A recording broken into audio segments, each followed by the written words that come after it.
Morning class 7 शुरू करेंगे आज का हमारा क्लास। आज हम लोग डिस्कस करेंगे फ़िरोज़ शाह तुगलक। लास्ट क्लास में हम लोग ने डिस्कस किया था मोहम्मद बिन तुगलक के बारे में and that he has made different experiment he has done. He has made different policies and which has been all been failed. So though he has tried to make some good policy, but the result was not good. Ultimately, he has failed in his decisions, and he has also wasted his resources. Treasury also came to an end. So today we will start about Firoz Shah Tughlaq.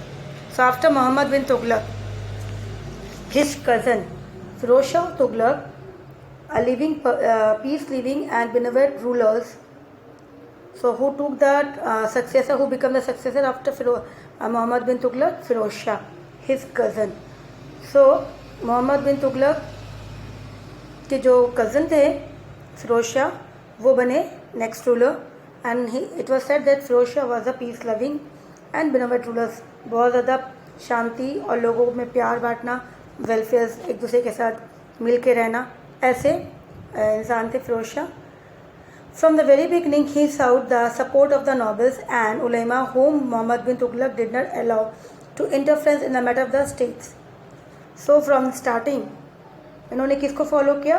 जो nobles थे उसके court के अंदर, जो उन्होंने religious matter पे जो भी रूल्स बनाया, जिस तरह से उन्होंने बताया, तो उन्होंने उलेमा, that was a body who religious body जो रूल्स एंड रेगुलेशंस को फॉलो करते हैं मुस्लिम्स में, उसे उलेमा बॉडी बोलते हैं. उसकी जो हेड होते हैं अलग अलग लोग होते हैं, उनमें हेड होता है जो डिसाइड करता है उसके अकॉर्डिंग ही रूल्स और डिसीजन जो होती है.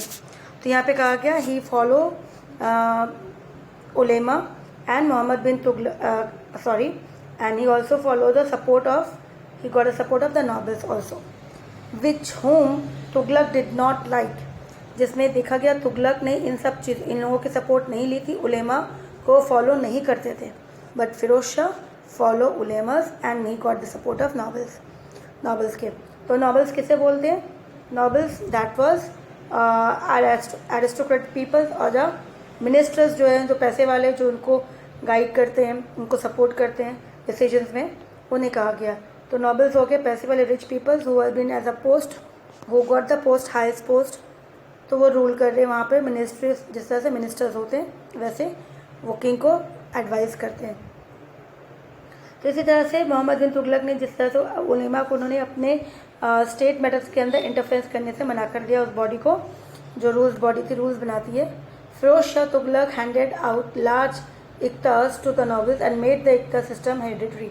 इक्तास मतलब यहाँ पे उनको एक अच्छा खासा एरिया दे दिया गया जहाँ पे वो जैसे उनका पेमेंट किस तरह से करेंगे, तो ही हैज़ बिन गिवन इक्तास, लार्ज लैंड दे दिया गया, जैसे रेवेन्यूज जो भी होगा उनका वो खुद का हो जाएगा. तो इसी तरह से कहा गया. और ये इक्तास देने के बाद साथ साथ ये भी कह दिया कि इट वॉज बी हेरिडिटरी, अगर पिता को मिला तो बाद में बेटे will also follow that same system. In order to please the ulema he impose Islamic law. तो यहाँ पे उलेमास जो बॉडी थी, उस बॉडी को उन्होंने खुश रखने के लिए उन्होंने क्या किया, because they are the religious body जो रिलीजियस मैटर्स पर डील्स करते हैं, तो उन्होंने इस्लामिक रूल्स को इम्पोज करना शुरू कर दिया, लागू करना शुरू कर दिया. However Firoz Shah Tughlaq is best remembered for his welfare measure. लेकिन लोग इसको इसलिए याद करते हैं क्योंकि उन्होंने जो भी अच्छा काम किया, लोगों के लिए अच्छा काम किया है, इसके लिए लोग उसे याद करते हैं इस बेस पे, that he was the welfare of the people. His 37 years old rule saw various economic and judicial reforms. इन्होंने कितने ईयर रूल किया? 37 years इन्होंने रूल किया एज अ किंग. और उनकी टाइम पीरियड में economic and judicial, economic means related money related business, उन्होंने जो भी जहाँ से इनकम आ रहा है, तो जहाँ से कमाई हो रही, जैसे कमाई कहाँ से होगी? ट्रेड से, बिजनेस, या फिर दूसरा एग्रीकल्चर से. तो उसी तरह से जहाँ से पैसे इनकम आएंगे उनको टैक्स मिलेगा, उस चीज़ों में उन्होंने बहुत बार रिफॉर्म किया है, मतलब चेंजेस करते रहे. और जुडिशियल सिस्टम में भी जहाँ पे जजमेंट मिल रही उसमें भी. Therefore, he is sometimes referred to as the reformer sultan, और जिसके कारण ही also been referred in the some historians been called as, उनको जो historians उन्होंने इसको इस तरह से कहा कि ये रिफॉर्मर सुल्तान है, क्योंकि उन्होंने बहुत सारे रिफॉर्म्स बनाए. Now we will discuss what are the reforms he has made. कौन कौन सी रिफॉर्म्स इन्होंने बनाई, कौन कौन सी चेंजेस उन्होंने की अपने टाइम पीरियड में। तो first of all he recognise taxation policy. सबसे पहले टैक्सेशन जो थी, टैक्स पॉलिसी, उसको उसने रीऑर्गेनाइज किया फिर से सही से, जो उनको लग रहा था, उनके अकॉर्डिंग जो सही लग रहा था उनको, उसी हिसाब से उन्होंने बनाया।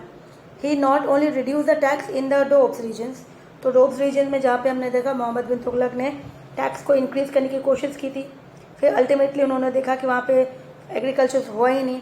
इवन फिर लास्ट में उन्होंने क्या किया था कि he try to give loan, peasants को लोन दिया, फिर साथ में किचन जो थी उन्होंने शुरू कर दी, फ्री किचन, ताकि फार्मर्स को, पीसेंट्स को फूड मिले। तो इसी तरह से यहाँ पे फिरोज़ ने क्या किया, फिरोज शाह ने सबसे पहले इसको टैक्स को रिड्यूस किया। वहाँ पे डोब्स में जो टैक्स इंक्रीज़ किया गया था उसको रिड्यूस कर दिया गया, बट एबोलाइजिंग, साथ में और किस चीज़ को हटाया, एबोलाइज में ना रिमूव करना, किस चीज़ को रिमूव किया, एबोलाइज न्यूमेरियस टैक्सेस, और भी जो टैक्सेस था जो उनको लगा वो सही नहीं है उसको रिमूव किया।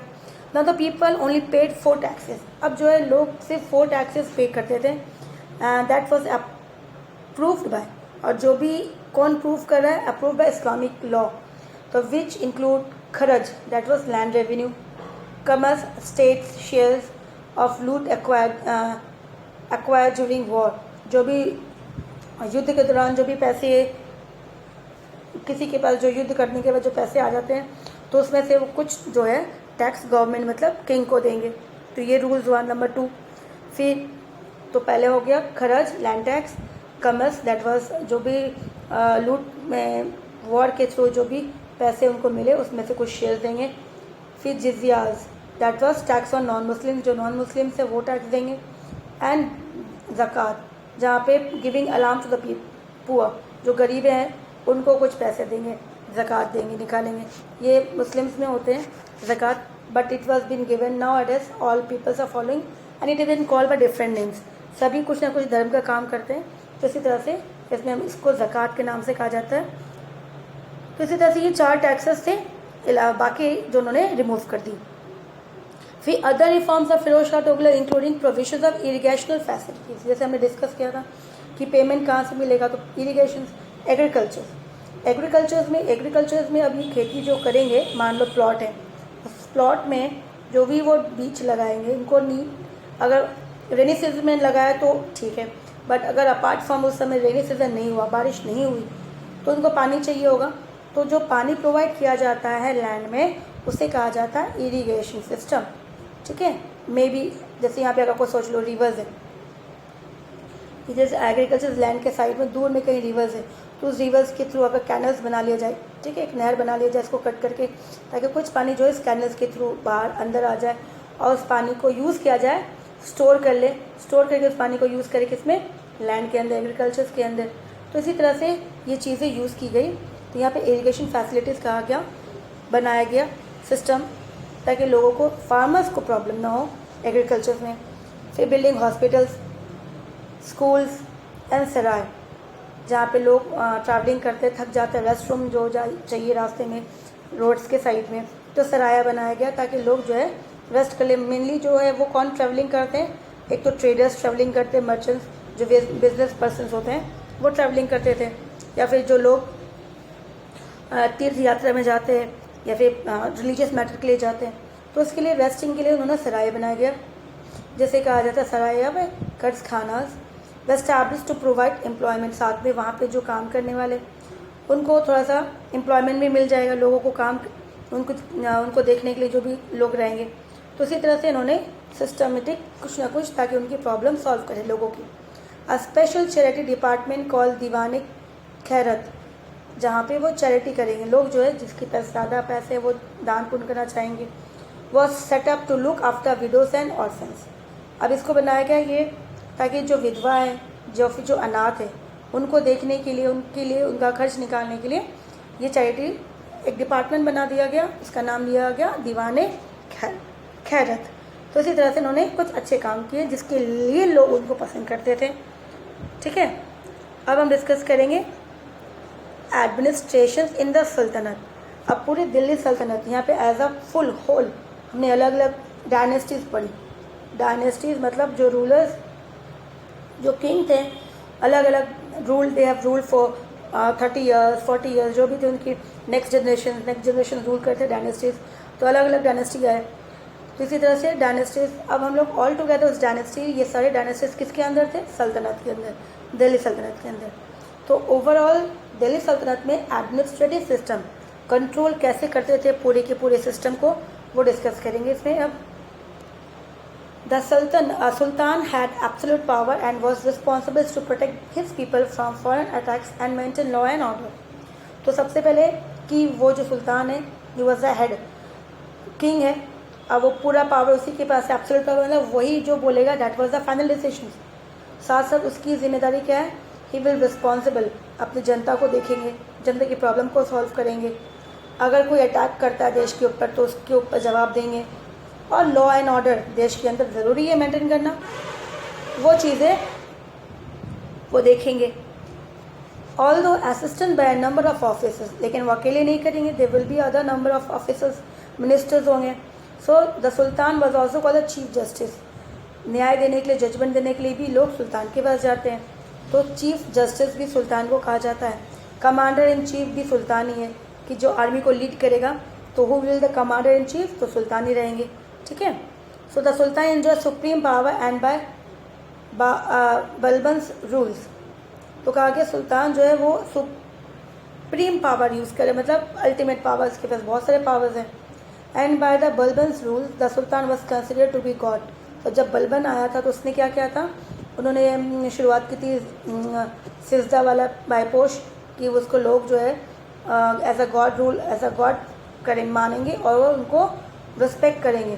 तो इसीलिए बलबन के बाद से सुल्तान की रिप्रेजेंटेटिव जो है पृथ्वी में, धरती में जो है गॉड जो है हमारे ऊपर नज़र रखते हैं, लेकिन जो लैंड के ऊपर है हमारे लिए जो काम करते हैं, हमारे वेलफेयर के लिए काम करते हैं, वो हमारा किंग है।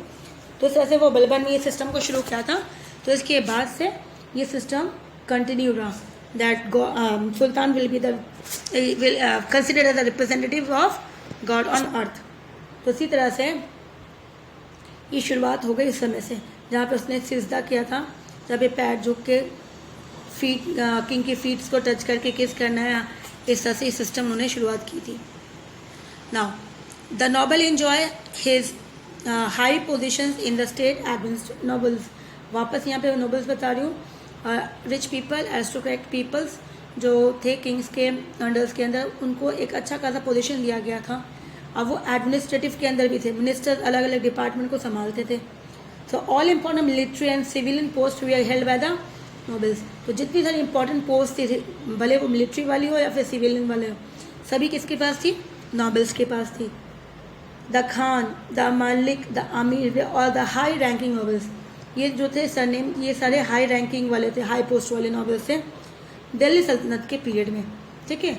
Some important officers in the Delhi, इसके अलावा और कौन से इंपॉर्टेंट ऑफिसर्स थे दिल्ली के अंदर?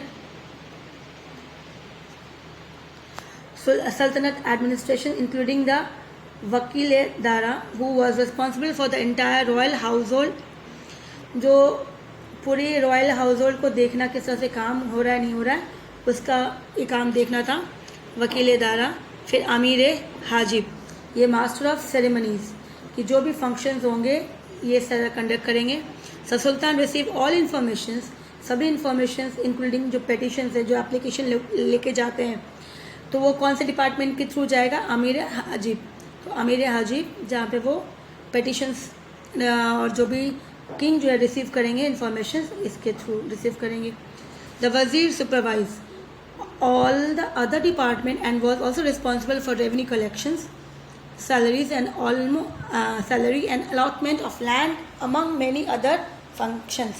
तो यहाँ पे वज़ीर जो थे, जिसको वज़ीर कहा जाता है, मिनिस्टर्स, तो सुपरवाइज करते थे, सारे डिपार्टमेंट्स को देखते थे, और उसके साथ साथ उनको रिस्पॉन्सिबिलिटी कि वो देखे कि रेवेन्यू कलेक्शन हो रहा है कि नहीं, टैक्स सैलरीज मिल रही कि नहीं, किसको कितनी ज़मीन मिली गई है, और ज़मीन में किसने कितना काम हो रहा है, किसने कितना टैक्स दिया, इसके अकॉर्डिंग ये सारा काम वज़ीर का होता था, सुपरवाइज करना। The Sultan of Delhi Sultanate followed the Iqta system. Under this system, land grants were given to military and civilian officers known as इक्तादार और मुफ्तीज। तो अभी हमने आगे पढ़ा था कि नोबल्स को ये इक्ता सिस्टम दिया गया था, जैसे मैंने पहले कहा था कि it was a land system जहाँ पे लैंड जो है वो उनको दे दिए जाते थे ताकि सैलरी देना नहीं पड़ेगा, उनको लैंड दे दिया गया ताकि वो लैंड से फार्मर से इजीली वो टैक्स कलेक्ट कर सकते हैं। तो ये दिया जाता था किसे, मिलिट्रियंस को, ताकि मिलिट्री को सैलरी देना नहीं पड़ेगा, और सिविलियंस में जैसे नोबल्स को।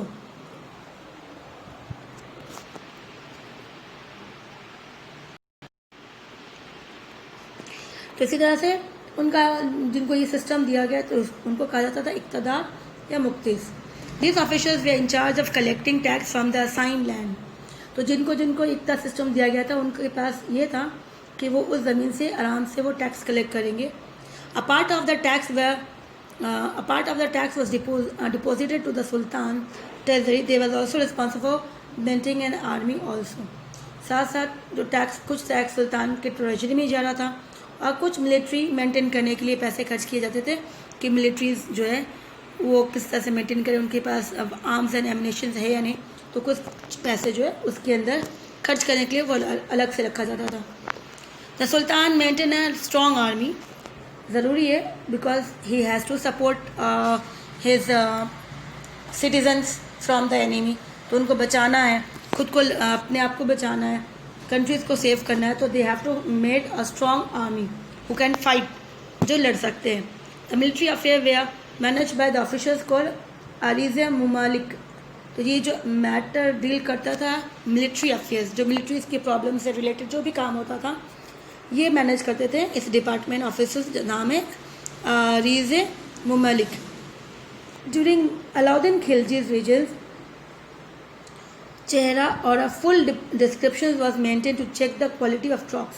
ये अलाउद्दीन खिलजी के समय में था कि जो मिलिट्री है वो किस, जो ट्रॉप्स, जो सोल्जर्स है उसके अंदर क्या क्या क्वालिटी, वो क्या काम कर सकते हैं, उसके अकॉर्डिंग, स्किल के अकॉर्डिंग ही वो उनको अपॉइंट करते थे अलग अलग पोस्ट में। द प्रैक्टिस ऑफ दाग और branding horses was also done during Alauddin Khilji regions to ensure only good quality horses were brought। तो साथ साथ ये सिस्टम भी देखा गया था अलाउद्दीन के ही समय में कि वो जो हॉर्सेस लेते थे वो देखते थे कौन सी ब्रीड्स क्या है, कौन से ब्रांड्स, इस तरह से, ताकि युद्ध के दौरान अच्छी हॉर्स अच्छी ब्रीड्स के रहेंगे तो ही वो सर्वाइव कर पाएंगे। तो इसके लिए बहुत ज़रूरी था और उसको वो इंश्योर करते थे कि वही ब्रीड्स होनी चाहिए। द इक्तदार maintain additional troops for the sultan. साथ साथ जो नोबल्स होते थे उनके पास भी कुछ मिलिट्री उनके पास भी होते थे, ठीक है। द इक्तदार मेंटेन एडिशनल ट्रॉप्स, उनके पास खुद। और बाद में जब युद्ध होता था तो ये लोग अपनी मिलिट्री जो थी वो किंग को देते थे ड्यूरिंग टाइम ऑफ इमरजेंसीज जो भी होती थी। The empire was divided into सूबाज और प्रोविंसेस। जैसे हमारी कंट्री डिवाइडेड होती है स्टेट से, तो वैसे किंग था, जो किंगडम थी, जो एरिया था उसे भी उन्होंने, जैसे मान लो बहुत बड़ा किंगडम, इतना बड़ा एरिया है, ठीक है, तो इसी तरह से इतने बड़े एरिया को अगर हम उसको कितने बड़े रूल करेंगे तो इट शुड बी रूल्ड, अगर हम डिवाइड कर ले अच्छा सी एरिया वाइज, तो हमने जैसे अब आज हमारे कंट्री में 28 स्टेट्स है, ठीक है, और यहाँ पे 9, अभी पहले था 29 और 7 यूनियन टेरिटरीज था, अभी वो चेंज हो गया तो 28 स्टेट्स हो गए और 9 यूनियन टेरिटरीज हो गए। तो उसी तरह से एम्पायर भी उन्होंने डिवाइड किया था सूबास और प्रोविंसेस में। That was provinces mean state, ठीक है, तो स्टेट वाइज में। तो इसी तरह से प्रोविंसेस मतलब स्टेट्स हो गया, तो उन्होंने सूबा के नाम से इसको सूबा भी बोलते थे या प्रोविंसेस बोला जाता है। इनटू फिर इसको वापस प्रोविंसेस, जैसे आज हम लोग स्टेट को डिवाइड करते हैं किसमें, डिस्ट्रिक्ट में, तो इसी तरह से इसको वापस फर्दर डिवाइड करते सिख में, जिसे दैट वाज हेडेड बाय सिकदार, जो वो डिस्ट्रिक्ट कलेक्टर्स होते हैं, डिस्ट्रिक्ट को मेंटेन करते हैं। तो ऐसे उसी तरह से जो सिख जो एरिया था वो देखने वाला, उसको सिकदार बोला गया। सिख was then divided into parganas. अब देखो डिस्ट्रिक्ट को डिवाइड करता है तो किस में तहसील में आता है, विलेजेस में आता है ना, तो इसी तरह से वापस सिख को डिवाइड किया गया into pargana and there was a number of villages. और परगना के अंदर क्या आता है, तहसील के अंदर क्या आती है, विलेजेस आती है। तो उसी तरह से परगना के अंदर भी there was a number of villages. तो इसी तरह से सबसे पहले वापस देखो कि एक किंगडम है, ठीक है, उसको उन्होंने डिवाइड की तो किस बेस पे, एरिया वाइज। तो उन्होंने सबसे पहले एरिया जो बिग एरिया को डिवाइड किया तो उसको प्रोविंसेस बोल दिया। प्रोविंसेस भी बहुत बड़ा एरिया है सुबास, तो उसको डिवाइड किया वापस किसके अंदर, सिख में। सिख देखा जैसे मैंने कहा डिस्ट्रिक्ट है, तो डिस्ट्रिक्ट भी बहुत बड़ा है तो उसको वापस डिवाइड किया किसके अंदर, डिस्ट्रिक्ट्स, तो यहाँ पे डिस्ट्रिक्ट्स को वापस किस में डिवाइड किया गया, परगनास में। सिख को डिवाइड किया वापस परगना के अंदर, परगना तो हम लोग डिस्ट्रिक्ट को अगर वापस ले जाते हैं तो डिस्ट्रिक्ट से छोटा कौन सा है, तहसील होता है। तो उसी तरह से ये परगना हो गया। परगना हमारे में भी होती है, परगना में तहसील के अंदर आ गया। देखो बहुत सारे विलेजेस होती है, तो इसी तरह ग्रुप ऑफ विलेजेस भी कलेक्टिवली कॉल्ड एज परगना। तो इसी तरह से परगना हो गए। तो इस तरह से ईजिली, और हर ग्रुप में, हर ग्रुप को देखने के लिए एक एक हेड ऑफिसर्स होते थे, ताकि सारा काम, सारा डिपार्टमेंट अच्छे से संभाले और सारा इन्फॉर्मेशन जो है वो किसको जाके देंगे, किंग को देंगे। तो प्रोविंसेस, जैसे हमारे स्टेट को कौन देखभाल करता है, स्टेट में चीफ मिनिस्टर होते हैं और गवर्नर होते हैं। तो provinces was headed by the मुफ्तीस और गवर्नर। तो यहाँ पे हो गया मुफ्तीस, मिनिस्टर हो गए, मान लो चीफ मिनिस्टर या फिर गवर्नर हो गए। एंड एन आमिल ओवरसो परगना, और आमिल जो परगना मतलब गाँव को देखने वाला जो होता है उसको बोला गया आमिल। तो इसी तरह से एरिया वाइज उन्होंने डिवाइड कर दिया, ताकि ईजिली वो पूरे एरिया को कंट्रोल कर सके और देखे कि कहीं पर भी कोई भी एरिया में कोई प्रॉब्लम नहीं हो रहा, कोई चीटिंग नहीं हो रहा, और जो पीपल हैं वो सेटिस्फाई हैं, इंजॉय कर रहे हैं इसी तरह से। ठीक है, तो हम लोग ना अभी आज यहीं करेंगे। लास्ट क्लास, नेक्स्ट क्लास में हम लोग शुरू करेंगे society during the sultanate. Next class में आपका ये चैप्टर कंप्लीट हो जाएगा। तो आप सबसे पहले वीडियो देखो, और उसके बाद देखने के बाद बेटा एक बार रीडिंग करना ज़रूरी है, हमने जितना आज डिस्कस किया है, ताकि आपको थोड़ा अच्छा से समझ में आ जाए। ठीक है, और वर्क कंप्लीट करो। और वेडनेसडे और सैटरडे जो है टाइमिंग है, जितना वर्क हो जाता है आपका 1 चैप्टर तो 1 चैप्टर ही, तो टाइमिंग जो होगा स्कूल में सबमिट करवाओगे 9 to 12। तो जिस दिन आप सबमिट करोगे, मतलब वेडनेसडे तो आप नेक्स्ट डे आके लेके जाओगे, थर्सडे, सैटरडे सबमिट करोगे तो फिर मंडे लेके जाओगे। तो मंडे जब भी जाओगे नून में 12 के बाद ही लेके जाना, तब तक सारी टीचर्स जो है आपके नोटबुक चेक कर देंगे। ठीक है।